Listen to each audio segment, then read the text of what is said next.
We've used the magician analogy when explaining chemical lake treatments before in our videos. That originated with a guy at a lake in Maryland who said, my uncle was a professional magician. He actually performed in Las Vegas back in the day.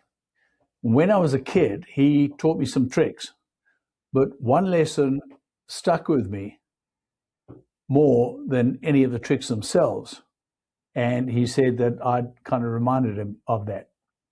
He said, his uncle had said, the secret to every illusion is misdirection. You show and tell the audience where to look and what to look at.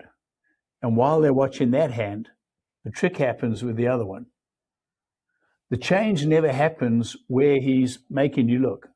That's the whole point. The way lake management companies use chlorophyll A and total phosphorus readings is exactly the same trick. They say, look at this. We dosed this algicide chemical and your chlorophyll A is down. Your phosphorus reading has improved. The treatment worked. You see those numbers come down and you think the problem's been solved. That's the hand they want you to watch. But the trick, the real action, is happening somewhere else entirely, in the sediment at the bottom of your lake. And what he said to me is, as you say, the dead algae cells sink, the phosphorus sinks with them, straight into the sediment, where it'll be released again. So the magician can do his trick again. You haven't removed the problem, you've hidden it, where no one's looking, because everyone's looking at the hand.